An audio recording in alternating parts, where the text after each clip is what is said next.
Hermanos, muy buenas tardes, un feliz sábado a todos vosotros. Vamos a continuar con el tema del santuario. Ahora toca el tema de los 2300 años y la restauración del remanente. Muy bien, vamos a comenzar con una oración pidiendo la bendición divina. Querido Padre Celestial, gracias Señor por esos momentos que nos traen nuevamente para poder reunirnos y estudiar juntos con mis hermanos la palabra de Dios. Ayúdanos Señor, ábrenos la llave del libro del profeta Daniel para poder comprender, Señor, los tiempos que están finalizando de la historia de este mundo. Te pedimos que tu Santo Espíritu nos dé la sabiduría necesaria para poder entenderlo. Te lo pedimos en el nombre de nuestro Salvador Jesús. Amén. Muy bien, los 2300 años y la restauración del remanente. Vamos a ver. ¿Qué es la definición de remanente? ¿Qué significa remanente? El diccionario define el remanente como el residuo, el resto. En matemáticas se conoce como el resto o el teorema del resto, no sé qué cosa hay, pero la cosa de que eso es el significado de remanente. Una pequeña cosa que queda de algo grande, ¿no? Entonces, por ejemplo, en el almacén queda el remanente, se dice, ¿no? En el almacén queda el remanente de los productos que no se han vendido esta temporada. Significa excedente o resto, lo que sobra. ¿Ok? Muy bien. En la Biblia se utiliza 47 veces esta palabra remanente, según la versión Reina Valera del año 1960. Pero de estas 47 veces, 45 veces está en el Antiguo Testamento y solo 2 veces en el Nuevo Testamento. Justamente los textos más importantes que se utilizan para este estudio son los del Nuevo Testamento. Vamos a ver en Romanos 11:5, por ejemplo. Sin embargo, el remanente ha existido no solo en los tiempos bíblicos. O sea, esto es historia. Siempre ha existido a través de todos los 6.000 años de historia de pecado. Siempre del pueblo de Dios, siempre ha existido una pequeña minoría en todas las épocas, ¿no? De cada época se puede decir con toda seguridad lo que decía Pablo en sus días respecto de los judíos. En Romanos 11:5, ¿qué dice? Aún en este tiempo ha quedado un remanente escogido por gracia, por la gracia de Dios, por supuesto. Vamos a ver, entonces, ¿qué es el remanente entonces? Sabiendo lo que es el significado, ¿no? El remanente entonces es el resto que se separa del todo cuando la apostasía llega en el pueblo de Dios. Es un pequeño grupo, es el grupo de fieles que se apegan al testimonio de las cosas tal como eran desde el principio y que por tanto no siguen la corriente de la distorsión de la mayoría, del montón, ¿entiendes? Entonces, para volver a revelar, siempre a través de toda la historia Dios ha tenido un pueblo que le sigue, un pueblo nominal, pero dentro del pueblo nominal siempre ha habido un pequeño resto, un residuo, un pequeño remanente que se han permanecido pegados a los principios de la palabra de Dios tal cual es. Y la mayoría del resto nominal son los que han seguido las corrientes de este mundo o han hecho alianzas o pactos con los sistemas de este mundo. Eso siempre ha sido así, por lo cual siempre la apostasía ha entrado, ¿no?, del mundo hacia el pueblo de Dios. Vamos a ver entonces, sabiendo este tema, este punto, dice, ¿hasta cuándo la verdad y el santuario serían pisoteados por el cuerno pequeño? La semana pasada hemos estudiado en Daniel 7 sobre el tema, sobre el surgimiento del cuerno pequeño, de la cuarta bestia de Daniel capítulo 7, la cuarta bestia monstruosa que subía del mar, de lo que representa muchedumbre, naciones, pueblos, lenguas, etcétera, ¿no? Y a la vez, esta bestia horrible tenía, ¿cuántos? Tenía 7 cuernos. Tenía 10 cuernos. Y surgió de en medio de los 10 cuernos, que significaba la fragmentación del Imperio Romano, alrededor del año 476 después de Cristo, en la caída del Imperio Romano de Occidente. Los 10 cuernos de la bestia la cuarta bestia representaba los 10 reinos bárbaros que hicieron sucumbir al Imperio Romano de Occidente. Pero la profecía decía que en medio de esos 10 cuernos surgiría un cuerno pequeñito y que se haría tan inmenso, tan grande y derribaría a 3 cuernos. Y esos 3 cuernos fueron 3 reinos bárbaros de los 10, que eran justamente reinos de creencia arriana, era de creencia antitrinitaria, ¿no? Que fueron derribados, ¿para qué? Para que el papado pueda obtener el poder en la iglesia, ¿no? Para que pueda justamente gobernar sobre toda Europa y muchas partes de otros continentes africanos y asiáticos, ¿no? Entonces, sabemos que la supremacía papal del papado fueron por 1260 años, que la verdad del santuario celestial fue echada por tierra, surgieron lo que es la Eucaristía, la misa, la idolatría de la misa, en el cual el sacerdote toma el lugar de Cristo, que es intermediario, sumo sacerdote en el cielo, como lo vimos hoy en la mañana, toma el lugar cuando hace la misa, cuando hace la ceremonia de la misa. ¿Hace el papel de qué? De sacerdote, o sea, hace el papel de Cristo. Y Cristo no dio a ningún ser humano, doctrinalmente en la palabra de Dios, de que deba tomar su lugar en la tierra para hacerse pasar por Cristo. Entonces, la verdad, la palabra de Dios durante la Edad Media y la Edad Moderna, hasta el siglo XIX fue echada por tierra, hasta el siglo XVIII fue echada por tierra. Entonces, la palabra de Dios en el libro de Daniel manifiesta que justamente la verdad sería nuevamente alzada, que el libro sellado del profeta Daniel sería abierto, ¿no? Que en el tiempo del fin el libro del profeta Daniel sería nuevamente abierto, se le quitaría el sello para que nosotros nos pudiésemos preparar para la segunda venida de Cristo. Entonces, sabiendo este preámbulo justamente de que la verdad fue echada por tierra hasta el siglo XVIII, entonces hay una profecía en Daniel 8, capítulo 8, versículo 13 y 14 dice: entonces oí a un santo, o sea, era un ángel, ¿no?, que hablaba, y otro de los santos, otro ángel preguntó a aquel que hablaba: ¿hasta cuándo durará la visión del continuo sacrificio y la prevaricación asoladora entregando al santuario el ejército para ser pisoteado? O sea, ¿hasta cuándo estaría la verdad sobre el tema del santuario echada por tierra? Entonces, el otro ángel le dijo: hasta 2300 tardes y mañanas, luego el santuario será purificado. ¿Entienden? Entonces es bien claro. ¿Hasta cuándo la verdad sobre el tema del santuario, sobre Cristo como sacerdote en el cielo, sería pisoteado, esa verdad, por la Iglesia Católica Apostólica Romana? ¿Hasta cuándo sería, para ser más claro, hasta cuándo esta verdad sobre el santuario la Iglesia Católica tendría potestad de echar por tierra? Entonces el otro ángel le dijo: hasta 2300 tardes y mañanas, luego el santuario será purificado. Muy bien, entonces continuando. Tardes y mañanas, sabemos que en el relato de la creación en Génesis, en cada día de la creación, por ejemplo, vamos a leer el versículo 5 del capítulo 1 de Génesis: y llamó Dios a la luz día y a las tinieblas llamó noche. Está hablando de un día y una noche, ¿no? Y fue la tarde y la mañana un día. Dice, y la tarde y la mañana, ¿qué cosa es? Un día. Entonces, cuando la profecía dice hasta 2300 tardes y mañana, luego el santuario será purificado, está diciendo claramente hasta 2300 días, hasta 2300 días el santuario será purificado. O sea, una tarde y una mañana representa un día, ¿correcto? Entonces, ¿será que este periodo de tiempo es así como lo señala la profecía? Vamos a ver. Entonces, si lo sumamos tal como allí aparece, nos da el siguiente. O sea, según el calendario gregoriano, que es 365 días al año, no, nos da un mal resultado que no es profético, ¿no? Que es lo que tiene un año. Entonces, daría 365 por 6 años, ¿no?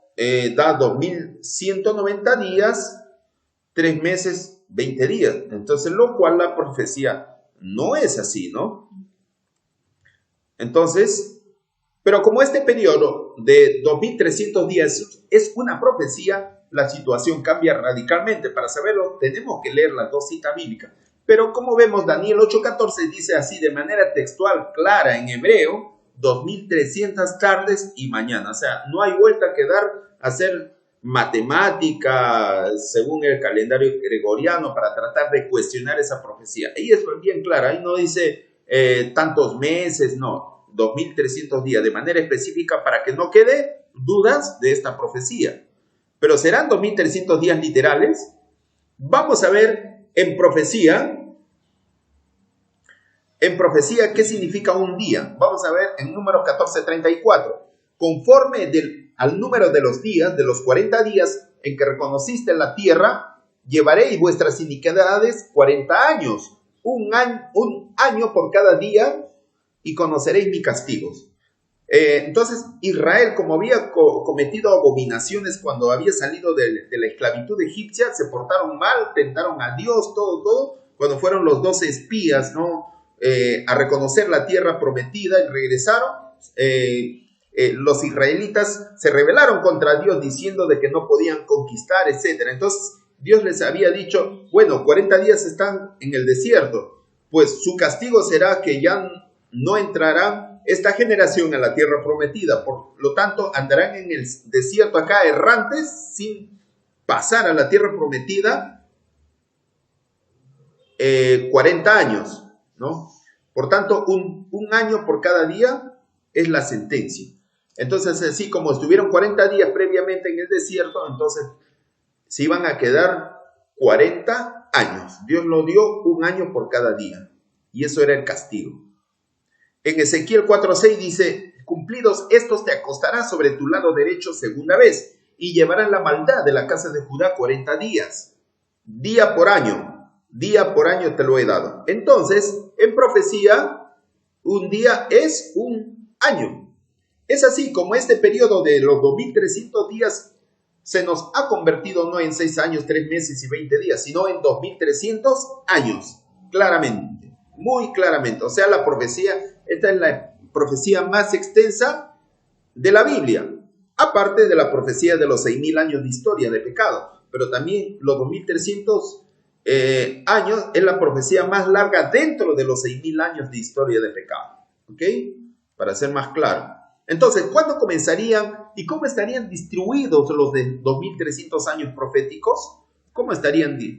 En Daniel 9:24, ahí vamos a ver justamente ciertas profecías también de fechas que están insertados, que están incluidos dentro del gran periodo profético de los 2300 años. ¿Ok? En Daniel 9:24 dice, 70 semanas están determinadas sobre tu pueblo y sobre tu santa ciudad para terminar la prevaricación y poner fin al pecado y expiar la iniquidad para traer la justicia perdurable y sellar la visión y la profecía y ungir al santo de los santos. Da una serie de datos sobre la profecía de las 70 semanas. Aquí está hablando bien claro. Ahí dice nuestro Señor, nos revela que 70 semanas estaría dado para Israel como tiempo de gracia. Ya, bien claro. O sea, que serían dados para el pueblo de Israel que siempre estaba acostumbrado a apostatar, que Dios le daría tregua durante 70 semanas proféticas. Ahorita vamos a ver cuánto representan las 70 semanas, a cuántos años. Vamos a ver, ¿ya? Entonces Dios estaba dando al pueblo de Israel, dentro de las 2300 años proféticos, dentro de ese gran cronograma, le estaba dando 70 semanas de tiempo de gracia o de plazo para el pueblo de Israel. Entonces, como estamos viendo acá, no se trata de 70 semanas de días, sino de 70 semanas de años descontados de los 2300 años, o sea, 490 años literales, que a su vez Dios lo divide en 3 partes. ¿De dónde sale 70 semanas, 490 años? Correcto. Una semana tiene 7 días. Entonces, como son 70 semanas, tienes que multiplicar por 7 días. 70 por 7, lógico que da 490. 7 por 7, 49. Agregado 0, viene a ser 490 días. Pero un día por año. ¿no? Entonces 490 años tendría el pueblo de Israel tiempo de gracia, ¿no? Dentro de esta larga profecía de los 2300 años, ¿correcto? Entonces, el hecho de que estas 70 semanas estuviesen determinadas sobre tu pueblo y sobre tu santa ciudad de Jerusalén, se refiere evidentemente al hecho de que dentro de este periodo los judíos llenarían la copa de su iniquidad. Dios había soportado largo tiempo a los israelitas, les había dado muchas oportunidades, pero ellos continuamente lo chasqueaban. Así. La siguiente gráfica nos va a mostrar el comienzo y la terminación y cómo fueron distribuidos los 2300 años. Muy bien, ahí pueden ver el gráfico, la extensión de la profecía de los 2300 años. ¿Cuándo comenzó la profecía de los 2300 años? Empezó con el decreto para restaurar Jerusalén en el año 457 a.C. Aquí lo pueden ver. En el año 457 a.C. El decreto, ¿por quién fue dado? Por el rey Artajerjes, rey de Persia, en el año 457, cuando declaró de que los israelitas, que los judíos regresasen a su tierra, reconstruyesen su templo y los muros de su ciudad. Más o menos eso está hablando en el tiempo de Esdras y Nehemías, en esos tiempos más o menos. Entonces, prácticamente desde ahí justamente comienza a partir o se cuenta el inicio de la profecía de los 2300 años. Allí también comenzaba el conteo de la profecía de las 70 semanas o de los 490 años de tiempo de gracia para Israel. Y se extiende, ¿no? Se extiende la profecía en el año 408 a.C. Culminaron las primeras 7 semanas de la profecía con la restauración de los muros de Jerusalén, ¿no? Y también el templo. Luego transcurrirían 62 semanas, del cual la profecía también habla, y culmina en el año 27. ¿Qué sucedió en el año 27 después de Cristo? Cristo se bautizó a la edad de 30 años, ¿correcto? Entonces, ya estamos en el año 27. Pero hasta ahí, si sumamos 7 semanas más 62 semanas, da 69 semanas. Faltan una semana para que se cumpla 70 semanas de tiempo de gracia para Israel. Entonces, ahí habla bien claro. Entonces, entre el año 27 después de Cristo hasta el año 34 después de Cristo hay una semana. 27 más 7 da 34, ¿correcto? Entonces, esa sería la 70ª semana, ¿no? Y ahí en la profecía de Daniel manifiesta que en la mitad de la semana Jesús sería muerto, sería crucificado. Y justamente Cristo fue crucificado en el año 31, ¿correcto? Y cuando culmina la profecía de las 70 semanas dentro del gran calendario de los 2300 años, termina en el año 34, ¿correcto? Entonces, en el año 34, Esteban es apedreado, y el evangelio se da a los gentiles. Ahí aparece Pablo, el gran predicador de los gentiles, y varias conversiones hubieron. El evangelio se extendió pues a todo Asia, África, a toda Europa. Entonces, así fue, así es cómo se desarrolla. Entonces, de acuerdo a la gráfica, hagamos la siguiente ecuación conforme a la profecía. Los 2300 años proféticos menos 490 años destinados para tu pueblo, que terminó en el año 34, ¿cuánto llega a dar? 1810 años. O sea, desde el año 34, si sumamos 1810 años, arrojan esa diferencia hasta el año 1844. Dice, y después el santuario celestial sería purificado. Cuando Cristo resucitó y ascendió a los cielos, lo primero que fue es entrar en el santuario celestial al primer compartimento. ¿Qué cosa es? El lugar santo. El santuario celestial se divide en 2 salas, lugar santo y lugar santísimo. Entonces, desde el año, desde el año 34 hasta el año 1844 dan 1810 años, ¿correcto? Entonces, vamos a ver lo que sucedía, lo que pasa en el santuario celestial, qué es lo que sucedía acá en la tierra en el Antiguo Testamento. En Lucas, la pregunta es, ¿qué hacía el sumo sacerdote el día de la expiación, o el día de la purificación, o el día conocido en hebreo como el día del Yom Kippur? Vamos a ver, en Lucas 16, versículos 2 y 34, nada más.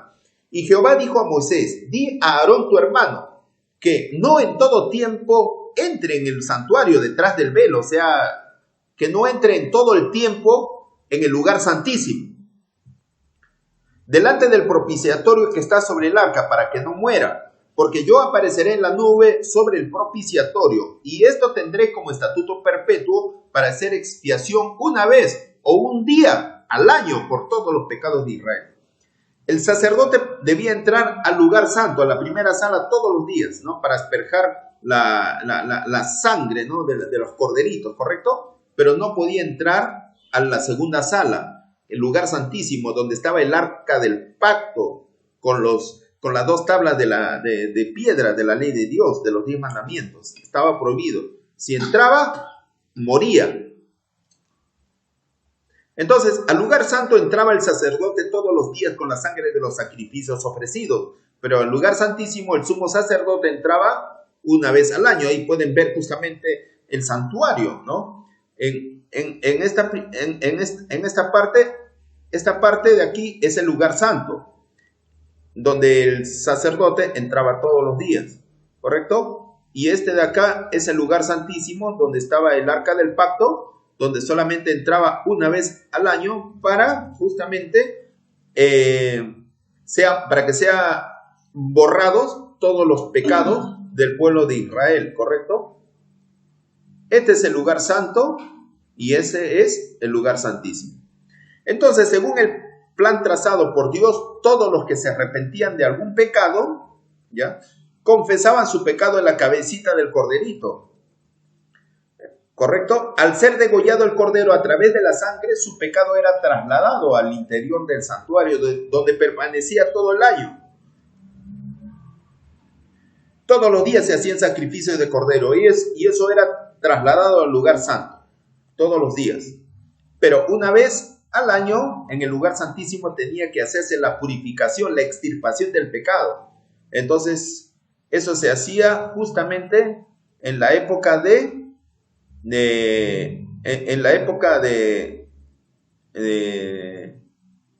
primavera.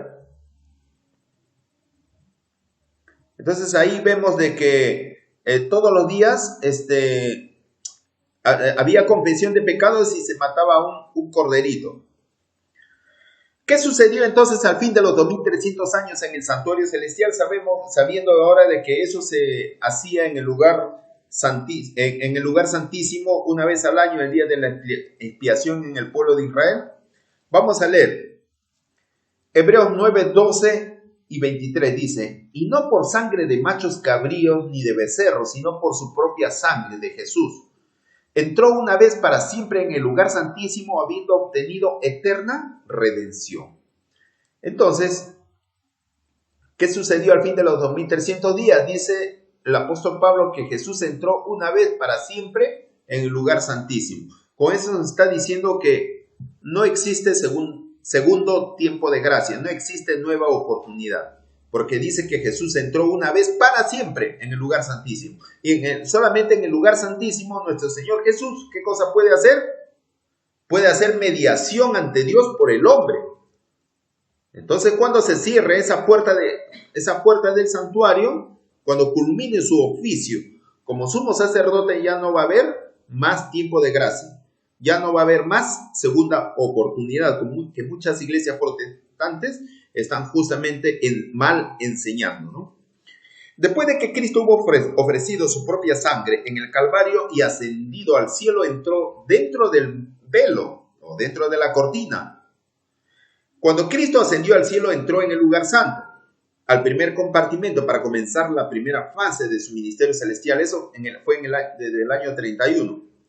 Pero cuando se cumplieron los 2300 años, pasó al lugar santísimo para iniciar la última fase de su ministerio celestial. A eso se llama que el juicio investigador comenzó desde el año 1844. Entonces, ahí justamente repasando, sabemos que el santuario terrenal era una copia del santuario celestial, ¿no? Tiene los mismos compartimentos. El primer compartimento es el lugar santo y la segunda sala es el lugar santísimo. Entonces, cuando Jesús ascendió al cielo, entró primeramente al lugar santo, desde el año 31 hasta el año 1844. En el año 1844, Cristo pasó al lugar santísimo para terminar su obra de mediador. A ese lugar, el lugar santísimo, donde está, como les repito, el arca del pacto con los 10 mandamientos. Ellen White vio en visión justamente que Cristo se había trasladado al lugar santísimo y vio el arca del pacto, y eso está escrito en el libro de Primeros Escritos, donde vio las 2 tablas de piedra, y justamente en la primera tabla de piedra, en el 4º mandamiento, justamente vio una luz refulgente, ¿no? Que alumbraba el 4º mandamiento. ¿Y cuál es el 4º mandamiento? Acuérdate del sábado para santificarlo. Entonces, prácticamente a partir del año 1844 se restaura la verdad. Cristo, al entrar al lugar santísimo donde están las 2 tablas de piedra y donde justamente el sábado refulge una luz hermosa, entonces se estaba restaurando el día sábado en el pueblo de Dios. Se estaba restaurando lo que la Iglesia Católica había echado por tierra, esa verdad, cambiando el sábado por el domingo, alterando la ley de Dios. Entonces, la verdad nuevamente es restaurada, justamente, y eso es confirmado cuando Cristo pasa al lugar santísimo para oficiar por última vez como mediador entre Dios y los hombres. Entonces, Daniel 12:4, ¿qué dice? Pero tú, Daniel, cierra las palabras y sella el libro hasta el tiempo del fin. Muchos correrán de aquí para allá y la ciencia se aumentará. ¿Qué dice la profecía de Daniel? Que en el tiempo del fin la ciencia o el conocimiento aumentaría, no solamente en el campo científico tecnológico, sino también en el conocimiento profético de la palabra de Dios, en el conocimiento profético del libro de Daniel y del libro de Apocalipsis. Y justamente el libro del profeta Daniel, justamente la profecía de los 2300 años es del mismo libro de Daniel, que la profecía de los 2300 años se entendería en el tiempo del fin. ¿Y cuándo comenzó el tiempo del fin? El tiempo del fin comenzó desde el año 1798, cuando el papado sufre una herida de muerte en el año 1798. Entonces, desde ahí comienza el tiempo del fin, comienza el surgimiento del movimiento adventista, la restauración de las verdades que fueron justamente tiradas por tierra por el sistema papal. Por eso, estas palabras que dice, cierra las palabras y sella el libro, se aplican a la parte de la profecía de Daniel referente a los últimos días. Hasta que llegara ese tiempo no se podría proclamar un mensaje basado en cumplimiento de estas profecías, el cual comenzaría a partir de 1844. Un indicio de sus cumplimientos es que muchos correrán de aquí para allá y la ciencia se aumentará en todas las especialidades.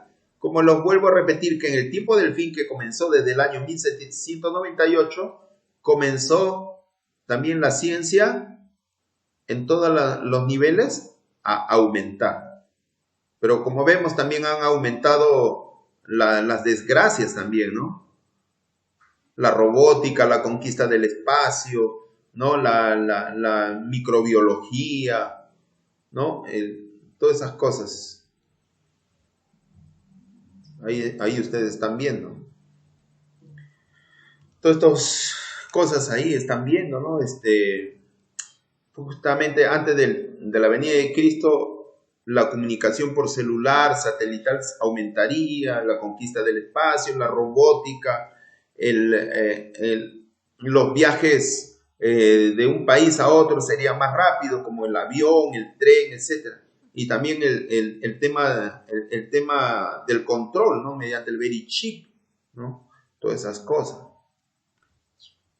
¿Cómo aparece en el tiempo del fin este libro profético? Vamos a ver en una profecía de Apocalipsis capítulo 10, versículo 1 y 2, brevemente. Dice así: vi descender del cielo a otro ángel fuerte, envuelto en una nube, con el arco iris sobre su cabeza, y su rostro era como el sol, y sus pies como columnas de fuego.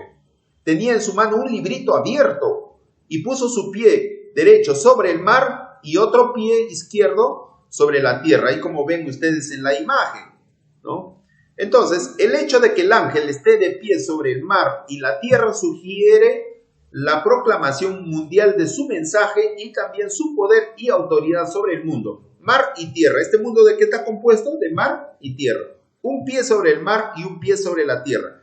Que el ángel de la visión justamente lo tiene puesto ahí. Entonces quiere decir que el mensaje de ese librito abierto sería de alcance mundial. Eso es lo que está refiriendo. Entonces, evidentemente es un ángel distinto de los que retienen los 4 vientos de Apocalipsis 7, de los que tocan las 7 trompetas de Apocalipsis, del ángel ante el altar y de los que están junto al río Éufrates. Este ángel puede ser identificado como Cristo, que había venido para abrir el librito que fue sellado por el profeta Daniel, ya que tienen todas las características que lo relacionan con él, con Jesús, ¿correcto? Entonces, esta admonición se aplica particularmente a la parte de la profecía de Daniel que estamos estudiando, que se refieren a los últimos días, y sin duda de una manera especial a los detalles cronológicos, ¿ya? De los 2300 días, en lo que se relaciona también con la predicación de los mensajes del primero, del segundo y el tercer ángel de Apocalipsis 14. Vamos a ver justamente aquí en esta profecía de Apocalipsis capítulo 10, ¿no? Puesto que el mensaje del ángel de Apocalipsis 10, ¿no?, se refiere a tiempo y probablemente a los acontecimientos del tiempo del fin, cuando el libro de Daniel debía ser abierto porque estaba sellado hasta el tiempo del fin. Entonces, parece razonable concluir que el librito abierto en la mano del ángel también era el libro de Daniel, ¿correcto? Aquí hay algo importante. Entonces, con esta presentación que se hace a Juan del librito abierto, en Apocalipsis 10, se revelan las porciones selladas de la profecía de Daniel, especialmente de los 2300 años. ¿Y qué pioneros justamente predicaban sobre la culminación de los 2300 años? No era Guillermo Miller, no era J.N. Andrews, aparecieron también José Wolf. Grandes hombres, eruditos, estudiaron estas profecías.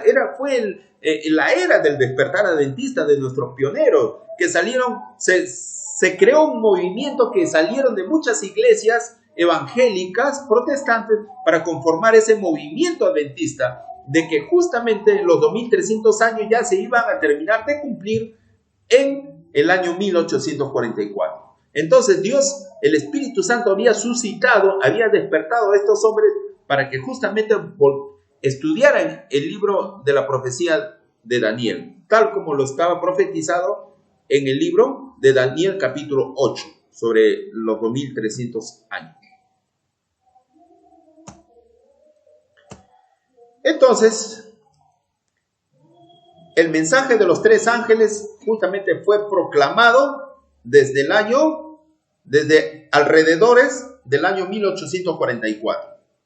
Y el mensaje es esto: vi volar por en medio del cielo a otro ángel que tenía el evangelio eterno para proclamarlo a los moradores de la tierra, toda nación, tribu, lengua y pueblo, diciendo a gran voz: temed a Dios y dadle gloria, porque la hora de su juicio, acá está subrayado, porque la hora de su juicio ha llegado, y adorad a aquel que hizo el cielo, la tierra, el mar y la fuente de las aguas. Bien claro está diciendo, porque la hora de su juicio ha llegado. ¿Y qué es lo que ocurre en el año 1844? Cuando Cristo entra al lugar santísimo, comienza el juicio al pueblo de Dios. Los libros se abren Y entonces también los muertos que aceptaron un día a Cristo desde Adán comienzan a ser juzgados en el lugar santísimo. ¿Y quién lo hace? Cristo, frente a los ángeles y frente a los habitantes de los mundos no caídos. Entonces, la hora de su juicio ha llegado. Era el mensaje del primer ángel que se proclamó justamente por los pioneros adventistas. Y eso lo hacía para que la gente se fijase en el tema del santuario, que la Iglesia Católica había echado por tierra esa gran verdad. Entonces, los tres mensajes fundamentales, ¿no? La predicación del Evangelio eterno, la verdad presente, la exaltación de la ley. Porque al hablar de un juicio, está hablando justamente de la ley de Dios. Porque la ley de Dios está en el lugar santísimo, en ese cofre, en el arca del pacto, los 10 mandamientos. Muy bien. ¿Qué se le ordenó a Juan que hiciera con el libro, el cual es símbolo de un chasco, de Apocalipsis capítulo 10? Dice así, Apocalipsis 10 del 8 al 10. La voz que oí del cielo habló otra vez conmigo y dijo: ve y toma el librito que está abierto en la mano del ángel que está en pie sobre el mar y sobre la tierra. Y fui al ángel diciéndole que me diese el librito. O sea, está hablando el profeta Juan. Y él me dijo: toma. El ángel le dijo: toma y cómelo, y te amargaré el vientre, pero en tu boca será dulce como la miel. El libro lo tragaría, sería dulce en la miel. Y Juan obediente dice. Entonces tomé el librito de la mano del ángel y lo comí, y era dulce en mi boca como la miel. Pero cuando lo hubo comido, dice, amargó mi vientre. Bien claro. O sea, de entrada era dulce, pero ya adentro era amargo. Entonces, ¿eso qué significaba? ¿Qué significa comer el libro? Significa aceptar una verdad con dulzura, el mensaje del primer amor del Evangelio, ¿no? El primer amor del Evangelio. Conozco una verdad, me sorprende, la amo, lo abrazo y comienzo a predicar a todo el mundo. Así fue justamente la verdad sobre el tema de la venida de Cristo, ¿no?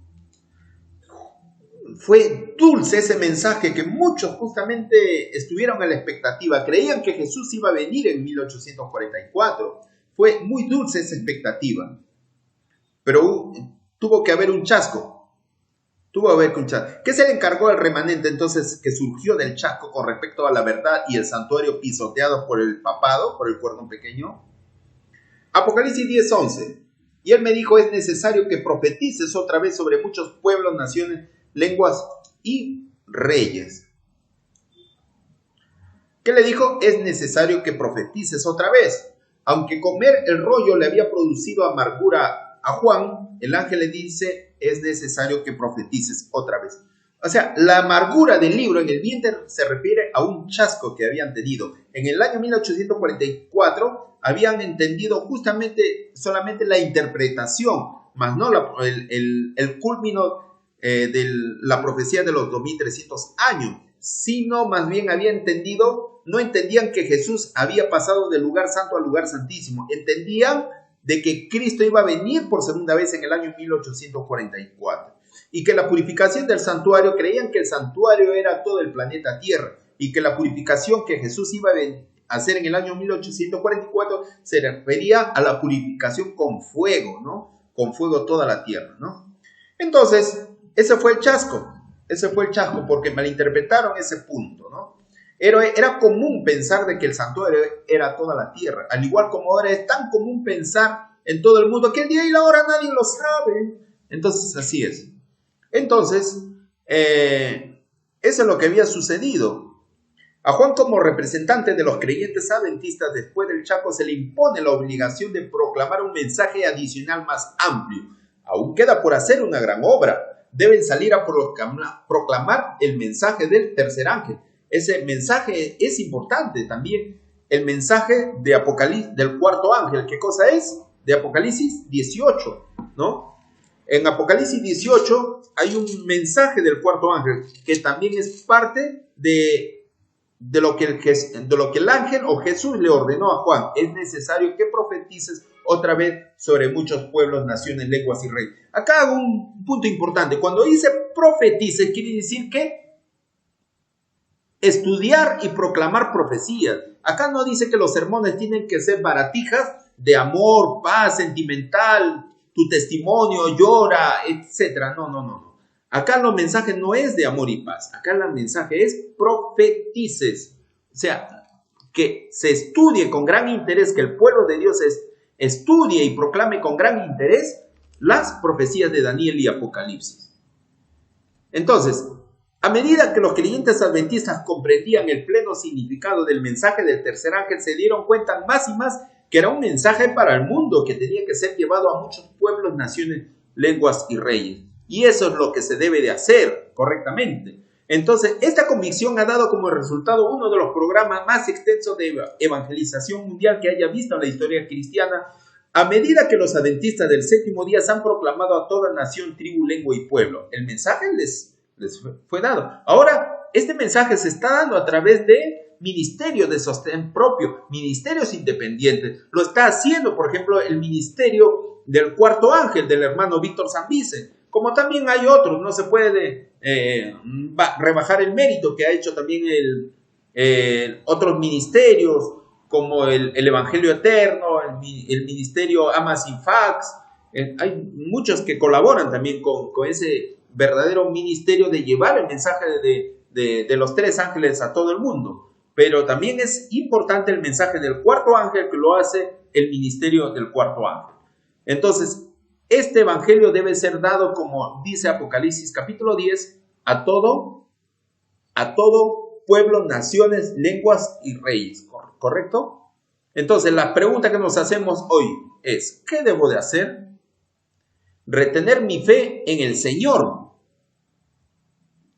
ser columna y baluarte de la verdad. Ese es el mensaje que les quería traer, hermanos. Vamos a terminar con una oración. Entonces, cuán importante, ustedes pueden repasar por su propia cuenta también el tema de los 2300 años. Pueden preguntar a su anciano, a su pastor, que les explique esa profecía de una manera más detallada. En media hora no se puede explicar todo, pero al menos se puede tratar de manera sucinta a lo que se refiere este gran tema, que es de vital importancia, porque se trata sobre el juicio del pueblo de Dios. Todos estamos siendo juzgados. El juicio de los muertos y el juicio de los vivos, que ya ha comenzado en el santuario celestial y que está muy pronto a terminar. Vamos a culminar, Dios mediante, con una oración. Querido Padre Celestial, gracias por este breve estudio que hemos tenido sobre el tema del santuario. Ayúdanos a seguir aprendiendo más sobre este tema, que es importante para nuestra salvación y para dar a conocer a otros, Señor, porque mediante esto, Señor, ha surgido tu pueblo remanente. Gracias, Señor, perdona nuestros pecados y que Jesús, como sumo sacerdote, pueda, Señor, limpiar nuestras conciencias, nuestros pecados del santuario celestial. Ayúdanos siempre, cada día, a estar aprobados delante de tu presencia. Todos estos favores te los pedimos en el nombre precioso de Jesús. Amén. Una feliz semana y Dios le bendiga a ustedes, mis queridos hermanos. Bendiciones.